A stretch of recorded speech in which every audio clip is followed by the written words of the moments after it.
নমস্কার বন্ধুরা, কাকলি রান্নাঘরের পক্ষ থেকে সবাইকে জানাই অনেক অনেক অভিনন্দন, ভালোবাসা, শুভেচ্ছা। আজকে চলে আসলাম বৃষ্টির সন্ধ্যার একটা স্পেশাল রেসিপি নিয়ে, মুচমুচে বেগুনি, যেটা সন্ধ্যাবেলা মুড়ির সাথে, ভাতের পাতে, ডালের সাথে, এমনকি খিচুড়ির সাথে বর্ষার দিনে খেতে দুর্দান্ত লাগে। তাহলে চলুন দেরি না করে কিভাবে এই বেগুনিগুলো তৈরি করে নেব সেটাই দেখে নেই। সবার প্রথমে এখানে আমি দুটো বেগুন খুব ভালো করে ধুয়ে পাতলা পাতলা করে কেটে নিয়েছি। এবার এই বেগুনগুলোকে তৈরি করার জন্য একটা ব্যাটার তৈরি করে নিতে হবে।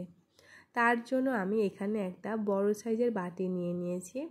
এর মধ্যে সবার প্রথমে দিয়ে দিচ্ছি 1 বাটি বেসন। যেই বাটি মেপে বেসন নেওয়া হবে সেই বাটিরই হাফ বাটি দিয়ে দিতে হবে চালের গুঁড়ো। দিয়ে দেব এখানে 1 চা চামচ শুকনো লঙ্কার গুঁড়ো, 1 চা চামচ নুন, হাফ চা চামচ চিনি, হাফ চা চামচ কালো জিরে। আপনারা চাইলে কিন্তু এখানে হলুদের গুঁড়ো ব্যবহার করতে পারেন, আমি হলুদের গুঁড়োটা দিইনি। এইবার সব কিছু খুব ভালো করে মিশিয়ে অল্প অল্প করে জল দিয়ে ব্যাটারটা তৈরি করে নেব। একসাথে কিন্তু বেশি জল দেব না, এতে করে ব্যাটারটা পাতলা হয়ে যাওয়ার সম্ভাবনা থাকে। তাই অল্প অল্প করে জল দিয়ে ব্যাটারটা তৈরি করে নিচ্ছি। এইখানে কিন্তু আমি কোনো রকম বেকিং পাউডার বা বেকিং সোডা ইউজ করব না। আমি দেখিয়ে দেব কিভাবে আপনারা বেগুনিগুলোকে বেশিক্ষণ মুচমুচে রাখতে পারেন। দেখুন এখানে ব্যাটারটা তৈরি হয়ে গেছে, এর ঘনত্বটা আপনারা দেখেই বুঝতে পারছেন। বেগুনিগুলো ভেজে নেওয়ার জন্য আমি গ্যাস ওভেন জ্বালিয়ে কড়াইতে সাদা তেল দিয়ে দিচ্ছি বেশ কিছুটা গরম করতে। এখানে কিন্তু তেলটা একটু বেশি দরকার হবে। তেলটা গরম হয়ে গেলে এখান থেকে আমি বেশ কিছুটা গরম তেল ব্যাটারের মধ্যে দিয়ে ভালো করে মিশিয়ে নিচ্ছি। এই ব্যাটারের মধ্যে গরম তেল দেওয়ার কারণে বন্ধুরা বেগুনিগুলো অনেকক্ষণ পর্যন্ত মুচমুচে থাকবে, ঠান্ডা হয়ে গেলেও কিন্তু বেগুনিগুলো নেতিয়ে যাবে না। এইবার আমি একটা বেগুন নিয়ে ব্যাটারে ডুবিয়ে তেলের মধ্যে দিয়ে দিলাম। গ্যাসের ফ্লেমটা মিডিয়াম টু হাইতে রেখে বেগুনিগুলোকে ভেজে নেব। একে একে আমি কয়েকটা বেগুনি কড়াইতে দিয়ে দিচ্ছি।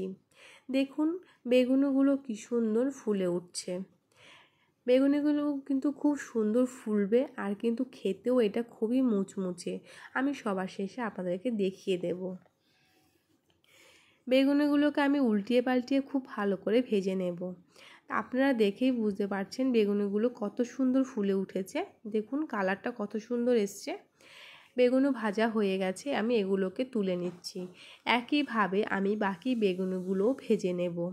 তাহলে বন্ধুরা আপনারা দেখেই নিয়েছেন বেকিং পাউডার বেকিং সোডা ছাড়া কি সহজেই খুব সুন্দর বেগুনি সহজেই তৈরি করে নিতে পারেন। এখন আর বৃষ্টির সন্ধ্যায় বাজারে না গিয়ে ঝটপট বাড়িতেই বেগুনিগুলো ভেজে নিতে পারেন আপনারাও। তাহলে আমার এই রেসিপিটা আজকে কেমন লেগেছে সেটা কিন্তু আপনারা আমাকে অবশ্যই কমেন্টে জানাতে ভুলবেন না। ভালো লাগলে লাইক শেয়ারের অনুরোধ রইল। আর এই রকম নিত্য নতুন সহজ রেসিপি পেতে নতুন বন্ধুদের কাছে অনুরোধ আমার চ্যানেলটিকে সাবস্ক্রাইব করে আমার পাশে থাকবেন। দেখুন একটা বেগুনি আমি ভেঙে দেখিয়ে দিচ্ছি ভেতরটা কতটা সুন্দর হয়েছে, আর দেখুন এটা কতটাই মুচমুচে, একদম গুঁড়ো গুঁড়ো হয়ে যাচ্ছে। তাহলে আজকে এখানেই বিদায় নিচ্ছি, আবার আসবো নতুন কোনো ভিডিওর সাথে। ধন্যবাদ।